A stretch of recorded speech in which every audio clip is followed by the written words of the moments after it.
በስመ አብ ወወልድ ወመንፈስ ቅዱስ አሐዱ አምላክ አሜን። በክርስቶስ ወንድሞቼ እህቶቼ ሆናችሁ እንደምን ከረማችሁ እንደምን ሰነበታችሁ። በቸርነቱ የጠበቀን የእድሜ ደሃላ አደረገን የቅዱሳን አባቶቻችን የነቢያት አምላክ የሐዋርያት አምላክ የጻድቃን የሰማዕታት አምላክ የኛ ፈጣሪ የኛ ጌታ ልዑል እግዚአብሔር ስሙ ከአጽናፍ እስከ አጽናፍ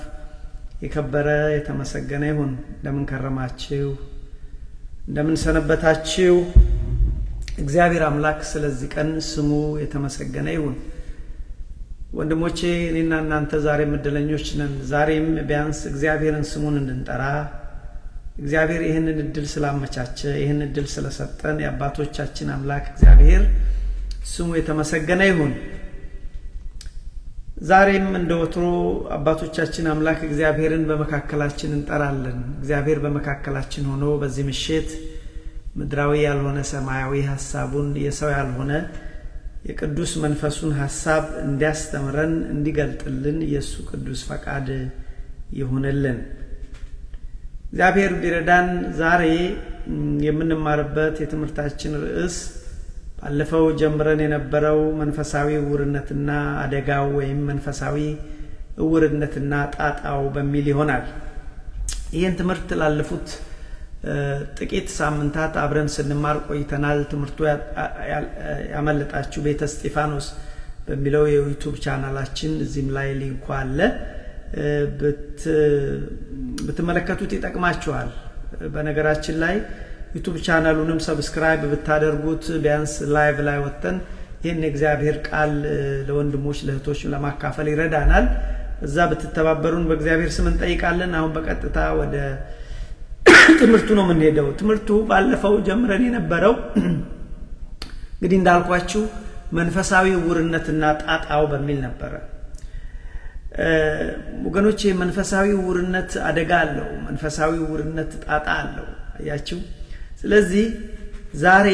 በዚህ ትምህርት ላይ በተለይ የመጨረሻውን ክፍል የሆነውን ክፍል ነው የምናየው። በተለይ ትኩረት አድርገን የምናየው ሰው መንፈሳዊ እውር እንዴት ይሆናል አንድ እሱን፣ ሁለትም ደግሞ እሺ መንፈሳዊ እውር ሆነ መድኃኒቱ መፍትሄው ምንድነው የሚለው ላይ ትኩረት እናደርጋለን። ምክንያቱም መንፈሳዊ እውርነት እጅግ አደጋ ነው ወንድሞቼ። እና እግዚአብሔር ቢረዳን ዛሬ እሱን አስረን ወደ ነገ ደግሞ ክፍል ሁለት የሆነው በተለይ ስለ መንፈሳዊ እንቅልፍ ወይም መንፈሳዊ ድንዛዜ በሚል ደግሞ እናያለን። እነዚህ በጣም የተያያዙ ናቸው። መንፈሳዊ ውርነት በሰዓቱ ወንድሞቼ ካልታከመ መንፈሳዊ እንቅልፍን ያመጣል ወይም መንፈሳዊ ድንዛዜን ያመጣል። መንፈሳዊ ድንዛዜ ደግሞ አሳልፎ ለመንፈሳዊ ሞት አሳልፎ ይሰጠናል። ይሄ ማለት ደግሞ ሁለተኛ ሞት ማለት ነው፣ ሲኦል ማለት ነው። ስለዚህ እሱን ነው የምናየው። ባለፈው ከኔ ጋር የነበራችሁ በዚህ ትምህርት ውስጥ ያየነው ምን ነበረ? በተለይ አባታችን ቅዱስ ዮሐንስ ልጆቼ ሆይ በምድር ስትኖሩ በብርሃን ተመላለሱ ብሎ ያለውን ተመለከትን። እግዚአብሔር ጋር ህብረት አለን ካልን፣ እኛ የእግዚአብሔር ልጆች ነን ካልን፣ እኛ ክርስቲያን የእግዚአብሔር ቤተሰቦች ነን ካልን በብርሃን ተመላለሱ እንደ እግዚአብሔር ሐሳብ ሂዱ ይላል። እሱን ባለፈው አይተናል። እንደነው የሚለው ቃሉን እንደው በወፍ በረር ለማየት ያህል ከእግዚአብሔር ጋር ህብረት ካለን ነው የሚለው እሱ። ከእግዚአብሔር ጋር ህብረት አለን እያልን በጨለማ የምንመላለስ ሰዎች ከሆንን በእውኑ ውሸተኞች ነን፣ ሐሰተኞች ነን ነው የሚለው ቅዱስ ዮሐንስ። እግዚአብሔር ብርሃን ነው። ይገርማል። ይኸውላችሁ እግዚአብሔር ብርሃን ነው፣ ጨለማም በእርሱ ዘንድ ከቶም የለም። በብርሃን ብንመላለስ እያንዳንዳችን ከእርሱ ጋር ህብረት አለን። አያችሁ ወንድሞቼ፣ በብርሃን ብንመላለስ እንደ እግዚአብሔር ፈቃድ ብንሄድ ከእሱ ጋር እውነትም ህብረት አለን። ነገር ግን ክርስቲያኖች ነን እያልን የእግዚአብሔር ልጆች ነን እያልን የእግዚአብሔር ቤተሰቦች ነን እያልን ከእግዚአብሔር ጋር ህብረት አለን እያልን በጨለማ የምንመላለስ ከሆንን ውሸተኞች ነን። ልክ ውሸተኛ ነቢያት እንዳሉ፣ ውሸተኛ መምህራን አስተማሪዎች እንዳሉ፣ እንደገና ደግሞ ውሸተኛ አምላክ ወይም ሐሳዊ መሲህ እንዳለ ውሸተኛ ክርስቲያኖች ነን ብሎ ያለውን ነው ይሄንን ባለፈው የተመለከትነው ስለዚህ ምንድነው የሚለው ቅዱስ ዮሐንስ እግዚአብሔር ብርሃን ነው ጨለማ በርሱ ዘንድ የለም ከቶ የለም በብርሃን ብንመላለስ እያንዳንዳችን ከርሱ ጋር ህብረት አለን እንዲህ ሲሆን ደግሞ የልጁ የኢየሱስ ክርስቶስ ደም ከኃጢአት ሁሉ ያነጻናል ይላል ወንድሞቻችን ያዙልኝ እንደ እግዚአብሔር ሐሳብ ብንሄድ እንደ ክርስቶስ ሐሳብ ብንሄድ ደግሞ ሰውነንና ብንወድቅ እንኳን የክርስቶስ ደም ከኃጢአት ያነጻናል ከየትኛው ኃጢአት አንድም በዘር ከመጣብን ከአዳም የመጣብን የውርስ ኃጢአት አንድ ሁለትም ራሳችን ጎትተን ካመጣነው ኃጢአት ወንድሞቼ የኢየሱስ ክርስቶስ ደም ከኃጢአት ያነጻናል ይላል ስለዚህ ይልና ከርሱ ጋር ህብረት አለን ብንል ነገር ግን በጨለማ ብንመላለስ እንዋሻለን እውነትንም አናደርግም ነገር ግን እርሱ ብርሃን እንደሆነ ወይም እንዳለ በብርሃን ብንመላለስ ግን እያንዳንዳችን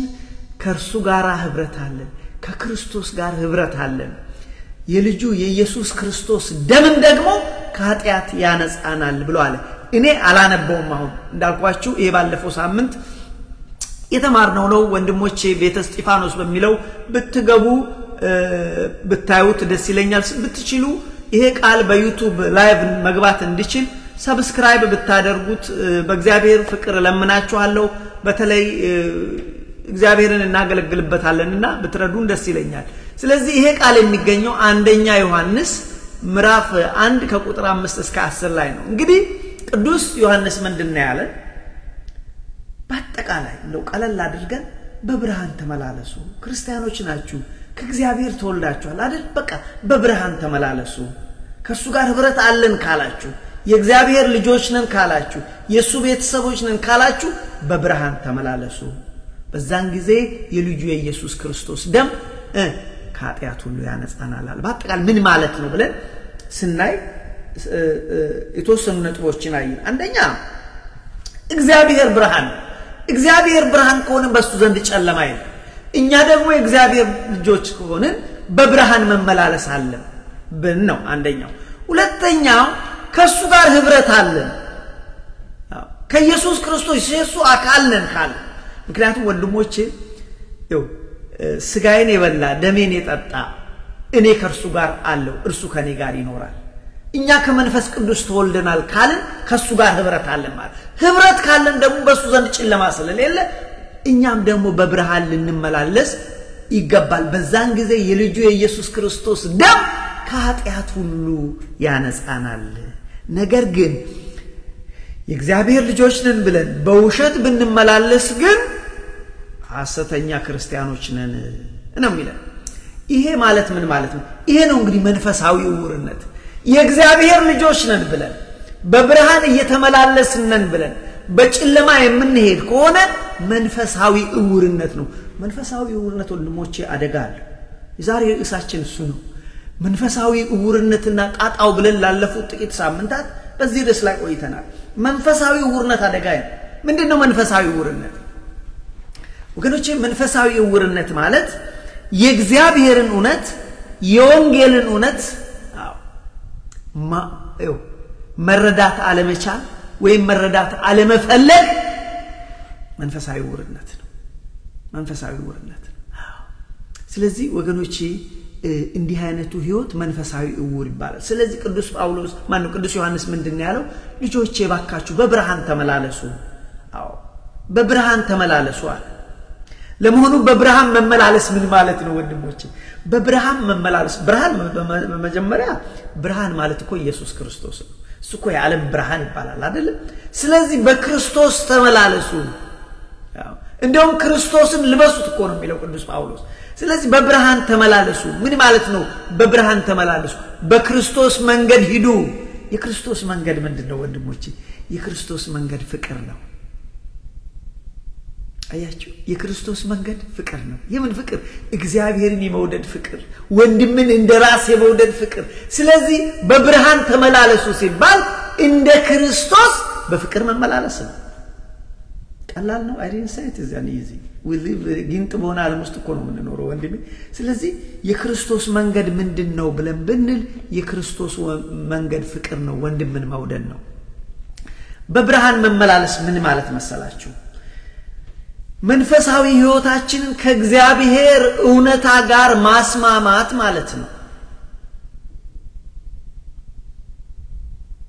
እግዚአብሔር በእግዚአብሔር ህግ በእግዚአብሔር ሥርዓት መሄድ ማለት ነው በተቻለው መጠን መንፈሳዊ ነው በብርሃን መመላለስ ማለት በእውነትና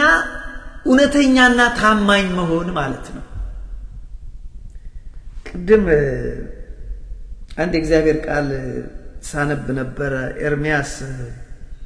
ምዕራፍ 1 እስከ ምዕራፍ 5 ላይ የሚገርማችሁ እግዚአብሔር ይሁዳንና ኢየሩሳሌምን አንዱ የሚነቅፍባችሁ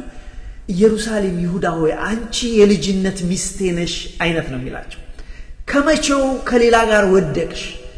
ፌስፉ ታማኝነትሽን እንዴት አጎደልሽ በየኮረብታው ላይ ሄደሽ አጠንሺ እንዴት አድርጌ ይቀበልሻለሁ ነው የሚላት ኤርሚያስ ምዕራፍ 1 እስከ 5 አንብቡት ወንድሞች ስለዚህ ታማኝነት አጎደሉ ስለዚህ በብርሃን መመላለስ ማለት ለእግዚአብሔር ታማኝ መሆን ማለት ሲመችም ሳይመችም በሚቻለው መጠን ምን ማለት ነው ለእግዚአብሔር ታማኝ መሆን አንድ ለራስ ታማኝ መሆን ሰው ለራሱ ታማኝ ሲሆን ለእግዚአብሔር ታማኝ ይሆናል አያችሁ ስለዚህ በእውነትና በታማኝነት ከእግዚአብሔር ጋር ስንኖር በብርሃን መመላለስ ይባላል በብርሃን መመላለስ ማለት ወንድሞቼ በደላችንን ኃጢያታችንን እለት መናዘዝ እለት መታጠብ እለት ራስን መፈተሽ በብርሃን መመላለስ ቁጭ ብለን ጥቂት ደቂቃ 3-4 ደቂቃ ወስደን ዛሬ ቀኔ እንዴት ነበር ከእግዚአብሔር ጋር እንዴት ነው ያልኩት ከቤተሰቦቼ ጋር እንዴት ነው ያልኩት ከክርስቲያን ወንድሞቼ ጋር እንዴት ነው ያልኩት ከመስራቤ ሰዎች ጋር እንዴት ነው ያልኩት ዛሬ ቀኔ እንዴት ነበር በነገራችን ላይ ቀናችን እግዚአብሔር እንደሚወደው ውለን ከሆነ ቀናችን መልካም ነው ባይሆንስ ምንም አይደለም ባይሆን በዛን ሰዓት ንስሐ መግባት እግዚአብሔር አንተን አሳዘንኩ ዛሬ እግዚአብሔር ውሸት ዋሸው ሰረኩ አጥፍቻለሁ እባክህ እግዚአብሔር ይቅር በለኝ ታማኝ አልሆንኩም ቤተሰቦችን አሳዝኛለሁ ልጆችን አሳዝኛለሁ ባለቤቴን አሳዝኛለሁ የመስሪያ ቤት ሰዎችን አሳዝኛለሁ አጥፍቻለሁ እግዚአብሔር ብለን ወገኖቼ ንስሐችንን ስንናዘዝ እለት በእግዚአብሔር ፊት ስናኖረው ይሄ ነው በብርሃን መመላለስ ማንንም ሰው ኃጢያት የማይሰራ ሰው የለም ወንድሞቼ ስለዚህ ኃጢያትን እለት መናዘዝ በብርሃን መመላለስ ነው ይሄ ብቻ አይደለም በብርሃን መመላለስ ማለት ወንድሞቼ በመንፈሳዊ ህይወት ማደግ ማለት ነው ከካቻምና አምና የተሻለ መሆን አለበት ከአምና ዘንድሮ የተሻለ ማደግ አለብን ለምንድን ነው የሚያስፈልገው በመንፈሳዊ ህይወት ማደግ ሰው ካላደገ መሞታል ልጅ ወልዳችሁ ልጃችሁ የማያድግ ከሆነ ወንድሞቼ መሞቱ አይቀርም እንሰሳ ራሱ በግ ቢኖራችሁ ወይ ፍየል ቢኖራችሁ ተወልዶ ማያድግ ከሆነ መጨረሻው ምንድነው ይሞታል መንፈሳዊ ህይወትም እንደዛው ስለዚህ በመንፈስ መመላለስ ማለት ወገኖቼ ወይም ደግሞ በብርሃን መመላለስ ማለት መንፈሳዊ እድገት ማሳየት መንፈሳዊ ፍሬ ማፍራት ካምና ዘንድሮ የተሻለ ማፍራት ስተሰርተናል አምና it's okay even ስተሰርተናል ባለፈው በቃ አሁን ዛሬ እግዚአብሔር በንስሐ ከተመለስን ስላለፈው ይቅር ነው የሚለን ወንድሞቼ ከልቤ ነው የምላችሁ እግዚአብሔር ይቅር ይለናል ስላለፈው አያስብም እግዚአብሔር ስለዚህ መንፈሳዊ ፍሬ ስናፈራ እግዚአብሔር ደስ ይለዋል ይሄ በብርሃን መመላለስ ይባላል በአጠቃላይ ደግሞ ወንድሞቼ በዚህ ምድር ላይ ስንኖር ለክርስቶስ ብርሃን ስንሆን ክርስቶስ እኮ እናንተ ያለም ብርሃን ናችሁ እናንተ ያለም ጨው ናችሁ አለ እንዴት ነው ብርሃን ምን ልንሆን የምንችለው ለምሳሌ ይሄንን የእግዚአብሔር ቃል እንኳን ለሌሎች በማካፈል የራሳችንን ድርሻ ስንወጣ ለዓለሙ እኮ ያበራን ነው ብርሃን ሆነን እኮ ለዚህ እኮ ነው እንኳን እባካችሁ እስቲ ሰብስክራይብ አድርጉ ምናልባት ላይቭ ዩቲዩብ ላይቭ ላይ መውጣት እንድችል በየስላችሁ ሌላ ጥቅም ተፈልጎ አይደለም እግዚአብሔር ይመስገን ያለን ይበቃናል ኑሯችን መልካም ነው እውነቴን ነው ከልቤ ነው የምላችሁ ግን ይሄንን የእግዚአብሔርን ቃል ወደ ዩቲዩብ መውሰድ እንድንችል ሰብስክራይብ ብታደርጉ ደስ ይለናል እናንተም ትባረካላችሁ ብርሃን ሆናችሁ ማለት ነው ለለቆ ማለት አይደል ብርሃን ሆናችሁ አለበለዚያ እኔ ራሴ አሁን በዚህ በጨለማ ምን አስቀመጠኝ እዚህ ጋር ያላማ ጉዳይ እኮ ነው ወንድሞቼ ስለዚህ በብርሃን መመላለስ ያ ነው በጨለማስ በተቃራኒ በጨለማ መመላለስ ምንድነው በጨለማ መመላለስ ማለት ከእግዚአብሔር ዓላማና ከእግዚአብሔር ሐሳብ በስተግራ መሄድ እንደ እግዚአብሔር ዓላማ እንደ እግዚአብሔር ሐሳብ አለመሄድ ወንድሞቼ በጨለማ መሄድ ነው ከክርስቶስ መንገድ ውጪ የክርስቶስ መንገድ ምንድነው የክርስቶስ መንገድ ፍቅር ነው የክርስቶስ መንገድ ወንድምን እንደራስ መውደድ ነው በጨለማ መሄድ ግን ወንድምን መጥላት ነው ስለዚህ በጥላቻ በቂም ህይወት ውስጥ ወንድማችንን ዛሬም እንደዚህ እንደጨበጥንበት ካለን ወንድሞቼ በጨለማ መመላለስ ነው ስለዚህ ከእግዚአብሔር ጋር ህብረት ሊኖረን አይችልም ለዚህ እኮ ነው ቅድም ከእግዚአብሔር ጋር ህብረት ቢኖረን የእግዚአብሔር ልጆች ነን ብንል የእግዚአብሔር ቤተሰቦች ነን ብንል በብርሃን እንመላለስ እንደዛ ሲሆን የልጁ የኢየሱስ ክርስቶስ ደም ከኃጢአት ሁሉ ያነጻችኋል በብርሃን ባንመላለስ ወገኖቼ የክርስቶስን ደም ላይ መቀለድ ነው የክርስቶስን ደም ማክፋፋት ነው ደሙን ማክፋፋት መቀለድ በክርስቶስ ዋጋ ከተከፈለ በኋላ ግን አደጋ ነው ለዚህ እኮ ነው ይሄ ትምርታችን መንፈሳዊ ዕውርነት ነው ዛሬ ትምርታችን መንፈሳዊ ዕውርነት በስቷል በቤተ ክርስቲያን ውስጥ መንፈሳዊ ዕውርነት በስቷል በመድራችን ላይ መንፈሳዊ ዕውርነት በስቷል ወንድሞቼ ምን ማለት ነው መንፈሳዊ ዕውርነት እግዚአብሔርን እናቃለን እናመልካለን እንላለን ግን እኛ የምናመልከው ጣዖት ነው ምንድነው መንፈሳዊ ዕውርነት እግዚአብሔርን እናገለግላለን እንላለን እኛ ግን የምናገለግለው ዲያብሎስን ነው እንደ ፈሪሳውያን እኮ እናንተ ዕውራን ናችሁ እኛ እኮ እንዴ ባሮች ናችሁ አረኛ ባሮች አይደለም እኛ እኮ የአብርሃም ልጆችማ ቢትሆኑ ኖሮ የፍቅር ህይወት ይኖራችሁ ነበር የእግዚአብሔር ልጆች ብትሆኑ ኖሮ እኔን በወደዳችሁ ነበር በብርሃን ተመላለሱ ነበር ስለዚህ ወገኖቼ በብርሃን በጨለማ ህይወት ምንድነው ብለን ብንል ከእግዚአብሔር ዓላማና ከእግዚአብሔር ሐሳብ ውጪ መኖር እንደ እግዚአብሔር ቃል አለ መኖር እለት በኃጢአት በበደል ህይወት ውስጥ መኖር ንስሐን መጥላት ምንም ከባድ እኮ አይደለም ንስሐ ለምን ሰው እንደሚያከብደው አላውቅም በጣም ያሳዝነኝ እኔ በጣም አሁን እየፈራሁ ያለሁት ወገኖቼ ብዙም ጊዜ እግዚአብሔርን ቃል እንደው በትህትና ወጀ የምናገረው ሰው እግዚአብሔር ቃል አይወድም ሰው አይሰማም ምን ሆኖ ነው በየስል ምክንያት መስጠት ምን ጥቅም አለው ከሌ ነው ብንል ጥቅም የለውም ይሄ በጣም የሚያስፈራ ዘመን ነው መንፈሳዊ ዕውርነት ከምን ጊዜውም በላይ በቤተ መቅደሱ በቤተ ክርስቲያን በመድራችን ላይ ገንግኖ ይገኛል ወንድሞች ይሄ በጨለማ መመላለስ ነው ስለዚህ እለት ኃጢአትን አለመናዘዝ እለት ሰልፍ ቼክ አለማድረግ በጨለማ መጓዝ ነው በጨለማ መጓዝ ማለት ምን ማለት መስላችሁ የአምልኮት መልክ አለን እግዚአብሔር ኃይሉን ክደነዋል ክርስቲያኖች ነን እንባላለን እኛ ግን አህዛብ እንኳን የማያደርጉትን ነገር ነው የምናደርገው የውሸት አምልኮአችን እንኳን የውሸት ሲሆን ይሄ ምንድነው ማለት ነው የፈሪሳውያን አምልኮ በነገራችን ላይ የውሸት ነው እነሱዎች እኮ እግዚአብሔር ካህናት ነን ይላሉ ግን አይደለም ማለት እናንተ እግዚአብሔርን አይደለም የምታመልኩት አላቸው ስለዚህ ይሄ ነው በሐሰት መኖር በኃጢአት መኖር በጨለማ መመላለስ ነው በአጠቃላይ ከእግዚአብሔር ፈቃድ ውጪ መኖር እንደ እግዚአብሔር ፈቃድ ሳይሆን ከእግዚአብሔር ፈቃድ ውጪ መኖር በጨለማ መኖር ነው በጨለማ መኖር መንፈሳዊ ዕውርነት ይባላል ወንድሞች ያሳዝናል መንፈሳዊ ዕውርነት ስለዚህ ምን እናድርግ ከእግዚአብሔር ጋር ህብረት አለን ካልን እኛ የእግዚአብሔር ቤተሰቦች የእግዚአብሔር ልጆች ነን ካልን ወንድሞቼ በብርሃን እንመላለስ የዛን ጊዜ የልጁ የኢየሱስ ክርስቶስ ደም ከኃጢአት ሁሉ ያነጻናል እንግዲህ እንዳትረሱ የተነሳንበት ትምህርታችን ምንድነው ብለናል ትምህርታችን መንፈሳዊ እውርነት ከባድ ድረስ ነው ይገባኛል ሰዎች ሊሰሙት አይፈልጉ I understand እኔም ደግሞ ልሻገረዋል እግዚአብሔር በልቦና ያሳድሯል እንዴት ይሻገረዋል መንፈሳዊ እውርነት ምንድነው ብላችሁ ብትሉ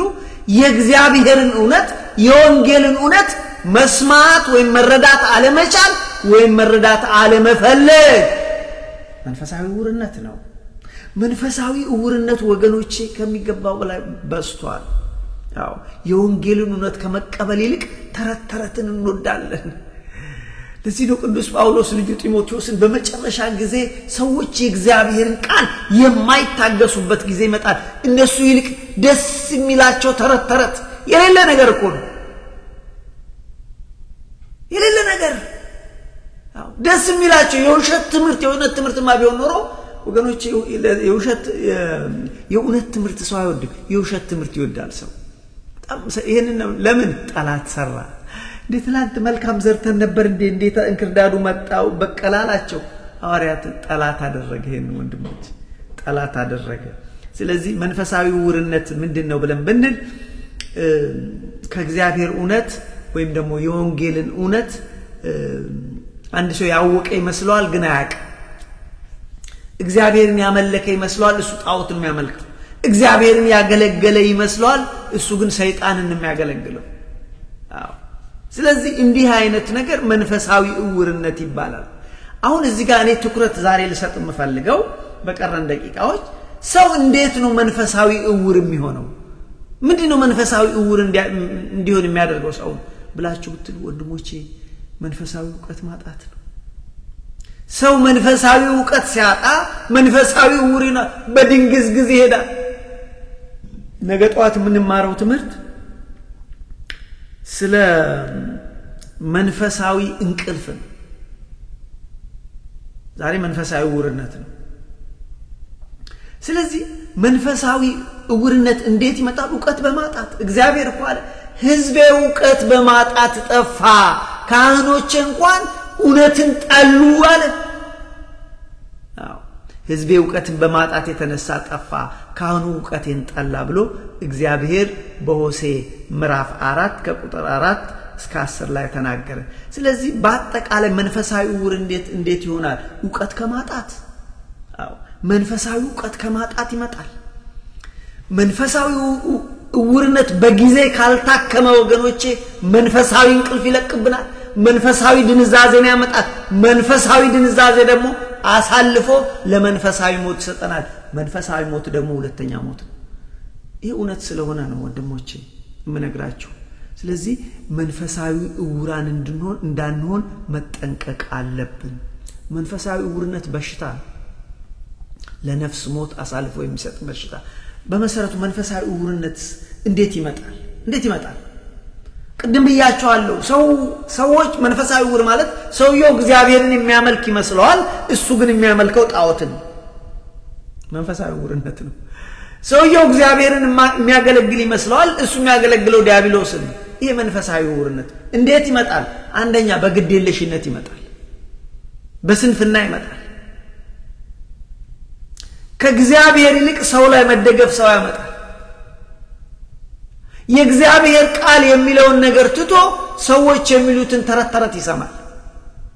እንዴት ይመጣል በልብ ድንዳኔ ይመጣል ኢየሱስ ክርስቶስ በማቴዎስ ምዕራፍ 13 ላይ ተናገረ ለምንድነው በምሳሌ የምትናገረው ሐዋርያት አሉት የዘሪው ምሳሌ ሲናገር ይሄ ሕዝብ እኮ መስማትን ይሰማል አያስተውልም ማየትን ያያል አይመለከትም ልቡ ደንድኗል መንፈሳዊ እውር ሆኗል አለ ለዚህ ነው እናንተ ግን ብፁዓን ናችሁ በቃሌ እንደ ሐሳቤ ስለምትሄዱ ሰማያዊ ሚስጥርን ማወቅ ለእናንተ ተሰጥቷችኋል አላቸው ስለዚህ ወገኖቼ የልብ ድንዳኔ መንፈሳዊ እውርነት ነው መንፈሳዊ እውርነት እንዴት ይመጣል ብለን ብንል በድንዳኔ በኬርለስነስ ቤተክርስቲያን እንሄዳለን በቃ አንዳንዴ ገርመኛል ብቻ በኬርለስ ኖ ማይ ፍሬንድ እዛ ቤተክርስቲያን ስትሄድ ወንድሜ ለስራ ስትል ኬርለስ እኮ ብትሆን ስራ ቦታ ያባርሩሃል እኮ ስራ ቦታችን ኬርለስ ብንሆን ያባርሩናል እንደዛ ከሆነ ደግሞ ይሄ እንዴት አይበልጥም ታዲያ ትኩረት ልናደርግ ይገባል መንፈሳዊ ውርነት እንዴት ይመጣል የእግዚአብሔርን ዓላማ ካልመረዳት የእግዚአብሔርን ሐሳብ ካልመረዳት የተነሳ መንፈሳዊ ውርነት ይመጣል በሱ ብቻ አይደለም ወገኖቼ መንፈሳዊ ውርነት በጠላት ስራና በጠላት ሴራ ይመጣል ጠላት ደግሞ እኮ አይተኛም አይ ጠላት እኮ አይተኛም አሁን እኔ እንኳን እቺን አሁን ትልቅ ነገር አድርጎ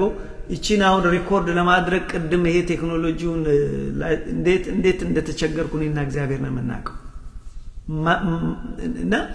ፕሮግራሙ እቺ እንኳን እንዳትተላለፍ ጠላት አይተኛም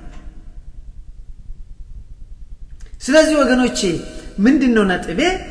መንፈሳዊ ውርነት እንዴት ይመጣል ብለን ብንል የእግዚአብሔርን ሐሳብ ካለመረዳት እግዚአብሔር ለኛ ያለውን ዓላማ እግዚአብሔር ለኛ ያለውን እቅድ ካለመረዳት የተነሳ መንፈሳዊ ውርነት ይመጣል አያችሁ በጠላት ሴራ ጠላት ሰይጣን ነው በሰይጣን ሴራና ስራ ይመጣል አያችሁ ይመጣል እዚህ ኮኖ በዛ በማቴዎስ ምዕራፍ 13 ከቁጥር 24 ላይ ጌታ ሆይ ስንዴ ዘርተን አልነበረም ወይ መልካም ዘር ዘርተን አልነበረም ወይ እንክርዳድ እንዴት በቀላሉ ታዋሪያት ጠላት ይሄንን አደረገ ዛሬ ጠላት ያደርጋል ጠላት በገዛ ወንድሞቻችን አድሮ ያደርጋል ይሄንን ማኑ በጠንቀቅ ያስፈልጋል ቼክ ማድረግ ያስፈልጋል ሁሉን መስማት ግን ማጣራት ጠላት በቤተሰብ ላይ አድሮ ያደርጋል ጠላት ማምጫ መንገዱ ብዙ ነው ስለዚህ አንዱ ይሄ ነው ሌላው መንፈሳዊ ውርነት እንዴት ይመጣል በውሸተኛ ነቢያት በውሸተኛ አስተማሪዎች በውሸተኛ አገልጋዮች ምድሪቷ ወገኔ በደንብ አድርገህ ስማኝ ሁሉን ስማ ነው ጋርቤጅ ዜና ብለህ ሁሉን ጋርቤጅ ትሰማለህ ሁሉን ስማ ግን አጣራ አሁን እዚህ ጋር የተነገረውን ቃል ሰማ አይደል አጣራው ትቀልጣለህ መቅለጣለህ እህቴ ትቀልጫለሽ መቅለጣለህ እንዳንቀልጥ ለምን ምድራችን በውሸተኛ አስተማሪዎች በውሸተኛ ነቢያት ተሞልታለች በውሸተኛ ሐዋርያት ተሞልታለች በውሸተኛ ክርስቲያኖች ተሞልታለች እነዚህ ሰዎች ደግሞ ክብራቸው ነው ይሆናል ውሸትን ሲያወሩ ግድ የላቸው ከኪሳቸው አውጥተው ተረተረቱን ሲያወሩ ከኪሳቸው አውጥተው ውሸቱን ሲያወሩ ግድ የላቸው ለምን እነሱ ዓላማቸው ሌላ ነው ግን ይገርማቸዋል ሁላችን የዘራነውን አንድ ቀን እናጭዳለን የዘራነውን አልኳችሁ አንድ ቀን እናጭዳለን ሰሞኑን ከልጆቼ ጋር ሳወራ ነበር አንድ ነገር ልንገራችሁ በዚህ በራእይ ዮሐንስ ስለ መጽሐፍ ይናገራል መጽሐፍ አየው ሌላ መጽሐፍም ተከፈተ ይሄኛው የህይወት መጽሐፍ ነው ይላል ሁለት መጽሐፍቶች አሉ ልብ አድርጉ በሰማይ ሁለት መጽሐፍቶች አሉ አንደኛው የሥራ መጽሐፍ የሰራነው ሥራ የሚጻፍበት መልካምም ይሁን መጥፎ የሰራንበት የሚጻፍበት መጽሐፍ አለ የሥራ መጽሐፍ ይባላል የምግባር መጽሐፍ ይባላል በመድር ላይ የሰራነው ነገር ይገርማችኋል ይቀርባል ክርስቶስ ፊት ይቀርባል ይነበባል አንድ ቀን እንደዚህ መልአኩ ልክ ዲያቆን ሁለተኛው ዲያቆን ማን ነው ዲያቆኑ ለቄሱ እንደዚህ ወንጌሉን እንደሚይዘው የኛ መጽሐፍ ይከፈታል አንድ ቀን የሰራነው ይደረደራል መልካም ሰርተን ከሆነ ካልሆነ ግን አደራ ያሳፍራል የዛን ቀን እንዳይሆን ዛሬ እንጠንቀቅ ወገኖቼ እንዳናፍር ነገር ሁለተኛው መጽሐፍ የህይወት መጽሐፍ ነው በዛ ላይ በህይወት መጽሐፍ ላይ የተጻፉ ሰዎች ብቻ ወደ እግዚአብሔር መንግስት ይገባሉ ስሙ በህይወት መጽሐፍ ላይ ያልተጻፈ ሁሉ ወደ እሳት ባህር ተጣለ ነው የሚለው ይሄ አሁን ላስፈራራችሁ አይደለም ግን እንዴት አድርጌ ልዝለለው እውነት እኮ ነው ወንድሞች አያችሁ ስለዚህ ውሸተኛ አስተማሪዎች አሉ ውሸተኛ ነቢያት አሉ ከኪሳቸው አፍልቀው የሚያወሩ ማጣራት የኛ ኃላፊነት ነው ምን ነው ቤት ስትገዛ ወንድሜ እህቴ ቤት ስትገዢ ትምህርት ቤት ስትሄጂ ዩኒቨርሲቲ ስታማረጭ ስትማሪ ማን እንዴት አርገሽ አወቅሽው እሱን ካወቅሽ ለምድር የሚጠቅም ነገር አብጠርጥረን ካወቅን እንዴት ነው ለዘላለም ነገር ወገኖችም ጊዜ ወስደን ማን መረምረው አረ ተው ይቆጫል ነገር ሰዓቱ ካለፈ ይቆጫል ስለዚህ ትልቁ ነገር መንፈሳዊ ውርነት እንዴት ይመጣል ብለን ብንል በውሸተኛ አስተማሪዎች ክብራቸው ነውራቸው የሆነ ሐሳባቸው ምድራዊ የሆነ አሉ እነሱ ክብር ነው እነዚህ ሰዎች ውሸተኛ አስተማሪዎች ይታወቃሉ አሮን አፍቱ ቴል ይሄን ለእናንተ መንገር አይገባኝ እኛም ደስ የሚለን ልክ ቅዱስ ጳውሎስ እንዳለው ጆሮን የሚያሳክክ ደስ የሚል ትምህርት አይደለም ፈልገው እኛ ስንሰማ ደስ የሚለን እንዲህ ደስ የሚለን አይደል በመጨረሻው ዘመን ይሄ ነው ብሎናል ስለዚህ ዞሮ ዞሮ መንፈሳዊ ውርነት እንዴት ይመጣል እንዳልኳችሁ በግዴለሽነት ይመጣል በልብ ጨለምተኝነት ወይም በልብ ድንዳኔ ይመጣል የእግዚአብሔርን ሐሳብ ካለ መረዳት ይመጣል በጠላት ስራና በጠላት ሴራ ይመጣል በውሸተኛ አስተማሪዎች ይመጣል በኃጢያት ምክንያት ይመጣል እለት እለት ኃጢያታችንን የማንታጠብ በንስሐ ማንታጠብ ከሆነ በሱ ይመጣል እዚህ ጋር አንድ ነገር ላንሳ መንፈሳዊ ውርነት የሚያስከትለው ጣጣ አደጋ ምንድነው አደጋ አለው ወንድሞቼ ስሙኝ መንፈሳዊ ውርነት አደጋ አለው ቅድም እንዳልኳችሁ መንፈሳዊ ውርነት ለምን አሳልፎ ይሰጠናል አልኳችሁ መንፈሳዊ ውርነት ወደ ምን ለመንፈሳዊ እንቅልፍ አሳልፎ ይሰጠናል መንፈሳዊ እንቅልፍ ወይም ለመንፈሳዊ መንፈሳዊ ድንዛዜ ደግሞ አሻግሮ ለማን ይሰጠናል ለመንፈሳዊ ሞት ሁለተኛ ሞት ነው ይሄ ደግሞ ሲኦል ማለት ነው እያልኩ ያለሁት መንፈሳዊ ውርነትን መንፈሳዊ ሰዎች ላይ የሚመጣን ችግር ነው ያወራሉት እኔ መንፈሳዊ ያልሆኑ ሰዎች ላይ አይደለም ያወራሉት ስለ አህዛብ አይደለም ማወራው ስለ ማምኑ ሰዎች አይደለም የሚያምኑ እግዚአብሔርን እናመልከዋለን የሚሉ ክርስቲያኖች ነን የሚሉ ሰዎች እንደ እግዚአብሔር ሐሳብ መሄድ ሲያቀታቸው ህይወታቸው በጨለማ የተሞላ ሲሆን መንፈሳዊ ዕውራን ይባላሉ ፈሪሳውያንን እናንተ ዕውሮች ናችሁ እኔ ወደሚሄድበት አትመጡም አላቸው ክርስቶስ ራሱን ሊገልነውና አሉ ህዛሳ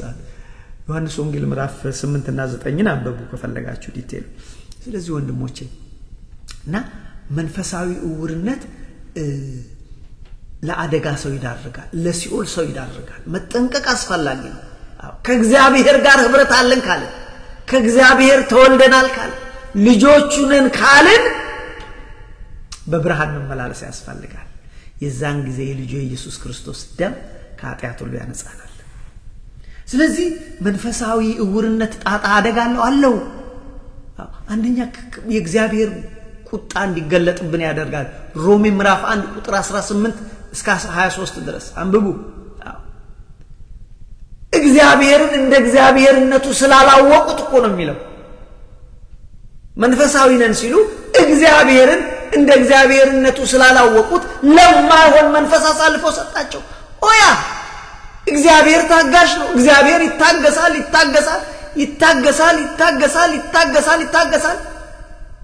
ከዛስ በኋላ መጣልም አለ don't take it for granted my friend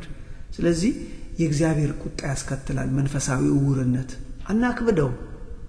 በንስሐ ለመኖር ምን ነው የሚከብደን ምንድነው የሚያስቸግረን መማር ትምህርት ቤት መሄድ አይከለክለን ስራ መስራት አይከለክለን ቤተሰባችን ሀገራችን መርዳት አይከለክለን ለምንድነው ምናካብደው እሱ የሚከለክለው ኃጢያትን ብቻ ነው በቃ እሱም ስላለፈው ከተናዘዝን እግዚአብሔር ስላለፈው ትዝም አይለው ስለዚህ መንፈሳዊ ዕውርነት ከእግዚአብሔር መለየትን ያስከትላል ይሄ ደግሞ ሁለተኛ ሞት ነው ከእግዚአብሔር መለየት ያችሁ ለዚህ ነው ነገ አሁን የምንጀምረው ትምህርት መንፈሳዊ እንቅልፍ ወይ መንፈሳዊ ድንዛዜ ታውቃላችሁ መንፈሳዊ ድንዛዜ አደጋ ነው ገኔ በቃ ድንዙ ሰው ታውቃላችሁ በቃ ሁሉ የሚያንቀላፋ ሰው እንዲሁ መንፈሳዊን ትታችሁ ይሄ ሰው ደንዛዛ ነው ይሄ ሰው እንቅልፋም ነው የምትሉት ሰው ምን አይነት ሰው ነው ከዝም ብሎ በሄደበት የሚተኛ አለርት ያልሆነ ንቁ ያልሆነ ሰው ማለት ነው ስለዚህ መንፈሳዊ ምንድነው አደጋው ብለን ብንል መንፈሳዊ ዕውርነት ለመንፈሳዊ እንቅልፍ አሳልፎ ይሰጠናል መንፈሳዊ እንቅልፍ ደግሞ ለመንፈሳዊ ሞት አሳልፎ ይሰጠናል መድኃኒቱ ምንድነው መድኃኒቱን እንነጋገርና እስቲ ልሰራው ነው ምንድነው በመንፈሳዊ ህይወት አንድ ሰው በመንፈሳዊ ዕውርነት ሰው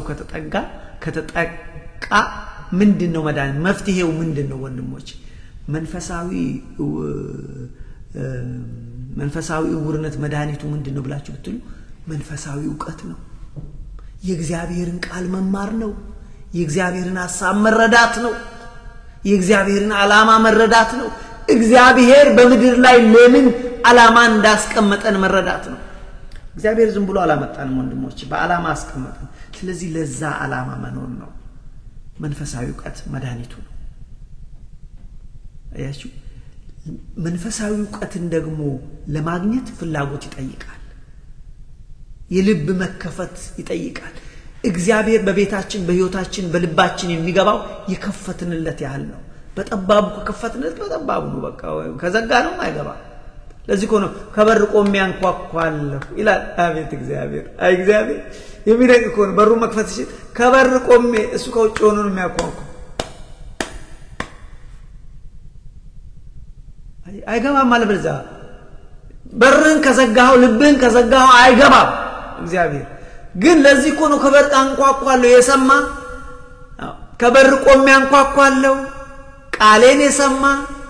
በሩን የከፈተልኝ ወደ ቤቱ እገባለሁ ከሱ ጋር ራት እበላለሁ እሱ የኔ ይሆናል እስከሱ ጋር ህብረት አለኝ ይላል እግዚአብሔር ስለዚህ ወገኖቼ መድኃኒቱ እንግዲህ እንዳልኳችሁ መንፈሳዊ ዕውቀት በጣም አስፈላጊ ነው ለዚህ ነው እግዚአብሔር ግን ህዝቤ ዕውቀት በማጣት ጠፋ ይላል ካህናቶችም ዕውቀትን ጠሉ አያስደነግጥም በተለይ ካህኑ ነው ዕውቀት ከጠላ አገልጋይ ከሆነ ዕውቀት ከጠላ ወጥ እኮ ነው እኛ ሁሉ ጊዜ ተምረናል እኛ እኮ አሁን እኛ አገልጋዮች ምን እንላለን በቃ እኛ ማስተማር እንጂ እኛ እኮ አንማር እስሮንግ እግዚአብሔር በየቀኑ ያስተምራል ወንድሞች እግዚአብሔር እለት አዲስ ነው ያስተምረናል ትምህርት አያልቅ መንፈሳዊ ትምህርትማ ባህር ነው በቃ ባህር ውቅያኖስን አይታችኋል አይደል በቃ ውቅያኖሱ ቀኑን ያው ኢትዮጵያ ስንሄድ ቀኑ ሙሉ እንሄዳለን አያልቅም አቤት መንፈሳዊ ዕውቀት እንደዛ ነው አያልቅ እኛ አገልጋዮች ግን ብዙ ጊዜ በቃ እኛ ተምረናል እኛ አብነት ትምህርት የተመረቀን እኛ ከቴዎሎጂ የተጨረስን እንላለን ይሄ ካለማወቅ እግዚአብሔር ይገርማቸዋል በዚህ በአንድ ርዕስ እንኳን ነገ እንኳን ይሄን ተመልሽ ይሄን ትምህርት ብንል አዲስ እንደገና ያስተምረናል ስለዚህ ለመንፈሳዊ ዕውርነት መድኃኒቱ መንፈሳዊ ዕውቀት ነውና የወንጌልን እውነት ማወቅ የወንጌልን ዕውቀት ማወቅ ማያዝ ገንዘብ ማድረግ ወንጌል አጥቷቻል በወንጌል መኖር ወደ እውነተኛው ወደ ክርስቶስ ዞር ማለት መንፈሳዊ ዕውርነት መድኃኒቱ ወደ ብርሃኑ ዞር ማለት ብርሃኑ ማን ነው አምላካችን መድኃኒታችን ኢየሱስ ክርስቶስ ወደ እውነተኛ ብርሃን ወደ ክርስቶስን ማያዝ እኔ እውነተኛ ብርሃን ነኝ ይላል አያችሁ በእውነት የሚከተለኝ ቢኖር የሚለው በእውነት ለዚህ ነው በእውነት እንድንከተለው እግዚአብሔር ይፈልጋል በእውነት የሚከተለኝ ቢኖር የሕይወት ብርሃን ይሆንለታል ይላል ዮሐንስ ምዕራፍ 8 ቁጥር 12 ላይ አያችሁ ሌላ መንፈሳዊ ዕውርነት መድኃኒቱ ምንድነው ብለን ብንል ጸሎት መድኃኒት ነው እግዚአብሔር ሆይ እባክህ እርዳኝ አምላኬ ሆይ እባክህ እርዳኝ እኔ እፈልግሃለሁ እባክህ እኔ ሸክልህን እንደገና ስራ ያንተና ያንተ መሆን እፈልጋለሁ እግዚአብሔር ባለፈው ለራሴ ኖር ያለው ይበቃል ዛሬ ላንተ ልኖር ብለን ስንጸልይ እግዚአብሔር ይቀይረናል እግዚአብሔር ይሰራናል ወንድሞቼ ስለዚህ ዛሬ በአጠቃላይ እንግዲህ አሁን የተማርነው ባለፉት ጊዜያት በአጠቃላይ የተማርነው ስለ መንፈሳዊ ዕውርነት ነው መንፈሳዊ ዕውርነት ወገኖች የሰዎች ልክ እንደንትን ነው ውሃ ጎርፍ ታቃላችሁ ጎርፍ እኮ ሲገባ አይታወቅም ቀስ ብሎ ነው የሚገባው የሚወስዱ ውሃም ሲወስዱ እንዲያሳሳቀ መንፈሳዊ ዕውርነትም እንደዛ መንፈሳዊ ሰውነን እንላለን ግን እኛ ሳንሆን ስንቀር ያ መንፈሳዊ ዕውርነት ነው ምን እናደርግ አበዚህ የተባለው መንፈሳዊ ዕውርነት ምንድነው አለን መንፈሳዊ ዕውርነት እንዴት ይመጣል ብለን ተማርን መንፈሳዊ ዕውርነት መንፈሳዊ ዕውቀት ከማጣት ይመጣል መፍትሄው ምንድነው ብለናል መንፈሳዊ ዕውቀትን መማር ዕውቀትን መያዝ ወደ ባለቤት ወደ ብርሃኑ ዞር ማለት ብርሃኑ ክርስቶስ ነው አለን ምን እናደርግ ወገኖች ቀኑ ሳይመሽ ራሳችንን እንመርምር ራሳችንን እናስተካክል አዎ ያያችሁ እናስተካክል በንስሐ ወደ እግዚአብሔር እንመለስ ሌላው የእግዚአብሔርን ሐሳብና ዓላማ እንረዳ እግዚአብሔር ለምንድን ነው ወደ ብርሃን ወደዚህ ምድር ያመጣኝ ምንድነው ዓላማው ምን እንዳረግ ፈልጎ ነው ብለን ይህን መረዳ ከሁሉ የበለጠ ወደ ብርሃኑ ወደ ክርስቶስ ዞር ማለት ወደ እግዚአብሔር ዞር ባልን ሰዓት ወንድሞቼ በብርሃን እንመላለሳለን የዛን ጊዜ የልጁ ኢየሱስ ክርስቶስ ደም ከኃጢአት ያነጻናል እኛም ከእግዚአብሔር ጋር ህብረት ይኖረናል ማለት ነው እንግዲህ ደስ የሚለው ነገር ለኔና ለናንተ ዛሬም አልመሽም ከልቤ ላችኋለሁ ለኔና ለናንተ ዛሬም አልመሽም በንስሐ ወደ እግዚአብሔር ከተመለስን አልመሽም እግዚአብሔር አቅፎ ነው የሚቀበለን ስለዚህ እንደዚህ ነው ወንድሞቼ እንግዲህ ያስተማረን የመከረን የአባቶቻችን አምላክ እግዚአብሔር ስሙ ከአጽናፍ እስከ አጽናፍ የከበረ የተመሰገነ ይሁን ተማርነው እንዳልኳችሁ ስለ መንፈሳዊ ዕውርነት ነው መንፈሳዊ ዕውርነት ማለት የእግዚአብሔርን እውነት የክርስቶስን እውነት መቀበል አለመቻል ወይም መቀበል አለመፈለግ መንፈሳዊ ዕውርነት ነው ወይም ደግሞ እግዚአብሔርን አመልካለሁ ይላል አንድ ሰው እሱ ጣዖት ካመለከ መንፈሳዊ ዕውርነት ነው ወይም እግዚአብሔርን አገለግላለሁ ይላል እሱ ሰይጣንን የሚያገለግል ከሆነ ይሄ መንፈሳዊ ዕውርነት ነው ብለን ይሄንን የተማርነው እግዚአብሔር አምላክ ስለነበረን ሰዓት ሁሉ የተመሰገነ ይሁን ሰላም እግዚአብሔር ይብዛላችሁ ሰላም ሁኑ